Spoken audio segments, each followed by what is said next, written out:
जीनत ने पूछा कि मुलायम भी पहुंचे, अखिलेश भी पहुंचे, तो उन्होंने कहा थोड़ा सा बिखराव था, लेकिन अब वो सब हमारे साथ हैं। इस बात को खुद धनंजय सिंह भी मान रहे हैं। और अब तमाम मेहमान भी हमारे साथ जुड़ गए, उनका तारुफ करवा देते हैं। प्रदीप सिंह बीजेपी नेता हमारे साथ चर्चा में शामिल होंगे।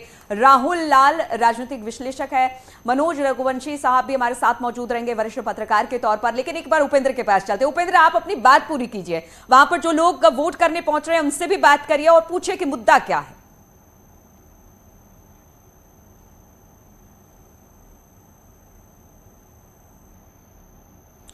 हमारे साथ उपेंद्र हैं? शायद नहीं है। मेहमानों से चर्चा जो है चलिए ठीक है कर देते हैं और बीजेपी का ही जिक्र कर लेते हैं। प्रदीप सिंह जी, माना जा रहा है ये 7वां चरण बहुत मेहनत करा रहा था बीजेपी के बड़े नेताओं से, और यूं तो वैसे भी पिछली बार भी बहुत मेहनत कराई थी, लेकिन इस बार ज्यादा हो गई। क्या लग रहा है कि पिछले वाले नतीजे दोहरा पाएंगे कि नहीं?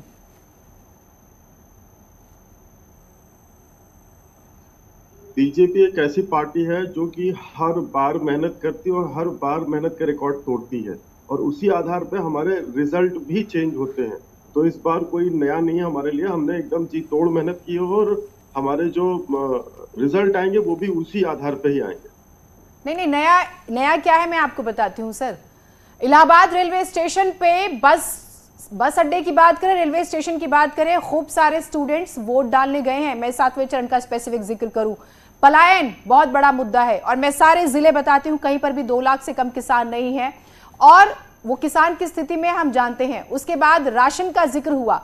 ये माना गया कि राशन के जरिए शायद चीजें डैमेज कंट्रोल कर दी जाएंगी, जो जातिगत इंजीनियरिंग अखिलेश यादव ने की है। कैसे मुद्दा नहीं है सर? पिछले चुनाव से तो स्थिति अलग ही है ना जी। पिछले चुनाव से निश्चित ही स्थिति अलग है। पिछले चुनाव के पहले कोरोना नहीं था, पिछले चुनाव के पहले लोग घर वापस आए नहीं थे अपने काम को छोड़ करके। इस बार जब आए हैं, योगी जी महाराज ने उसको कैसे हैंडल किया है और कैसे उन पलायन करके आए हुए जो मजदूर जनता थी, जो कामगार थे, यहाँ पे आए, उनको कैसे हैंडल किया और सबको राज्य में ज्यादा से ज्यादा रोजगार देने का प्रयास किया गया, निश्चित तौर पे मुद्दा है।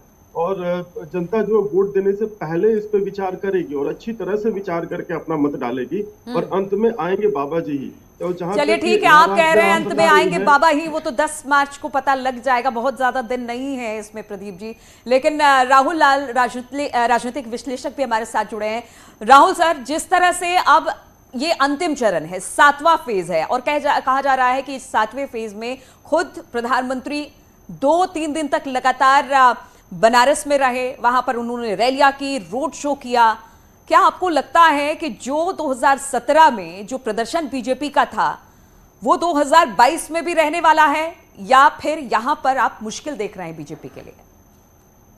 देखिए, जो 7वां चरण है ये बाकी चरणों से बड़ा अलग और विशिष्ट किस्म का है। अगर हम लोग देखें कि 2017 में जब भारतीय जनता पार्टी की बिल्कुल आंधी या सुनामी की स्थिति रही, या 2019 के लोकसभा चुनाव को भी देखिए, बाकी जगहों को देखिए, लेकिन इस जगह में ये भारतीय जनता पार्टी के लिए टफ टेरेन रहा। उस समय ठीक है कि अगर बाकी जगह पे हम लोग उनका सफलता दर, स्ट्राइक रेट अगर 80% देखते हैं, अगर फेज 6 में देख लीजिए, तो इसमें आपका स्ट्राइक रेट वो 55 से 60% पे अटक जाता है। तो कहीं न कहीं ये एक क्षेत्र ऐसा है जहां पे कि हम लोगों को मानना पड़ेगा, एक तरह से सपा का भी पूरा गढ़ वाला क्षेत्र है, बहुजन समाज पार्टी जिसकी चर्चा कम होती है उसके भी हैं, और जो छोटे छोटे क्षेत्रीय समूह हैं जो नहीं, पर इसको फिर ऐसे समझेंगे सर, क्योंकि बीजेपी यहाँ पर 31% वोट हासिल कर पाती है और एसपी को 23% वोट मिलते हैं, 23.12%। जब छोटे दल साथ में आ गए तो क्या ये वोट परसेंटेज नहीं, मैं अगर ये परसेंटेज की जब मैं बात कर रही हूँ तो उसमें बदलाव होगा? इस पर मैं आपसे जवाब लूंगी। कुछ रिएक्शंस आए हैं वो एक बार सुना देते हैं अपने दर्शकों को। इस वक्त सोनभद्र के ओबरा से विधायक और योगी सरकार में मंत्री संजीव गौड़ जी हमारे साथ मौजूद हैं, जिनसे हम बात करेंगे। सर, इस चुनाव में कितनी बड़ी चुनौती देख रहे हैं? देखिए, इसमें चुनौती तो नहीं है, क्योंकि जनता विकास के नाम पर वोट देने का काम कर रही है और लोगों में उत्साह है, एक मतदाताओं में उत्साह है और उत्साहपूर्वक लोग मतदान करने आ रहे हैं।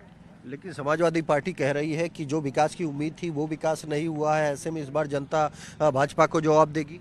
देखिए, समाजवादी पार्टी कुछ भी कह सकती है, झूठे जुमले वादे उसका काम है और वो कुछ भी कह सकता है। सोनभद्र की 4 सीटें पिछली बार भाजपा की झोली में थे, एक अपना दल जो आपकी गठबंधन में शामिल थी वो, इस बार क्या उम्मीद है? इस बार हम लोग भारतीय जनता पार्टी चारों सीट जीतने जा रहे हैं। जनपद सोनभद्र के चारों सीट भाजपा की झोली में आ रही है।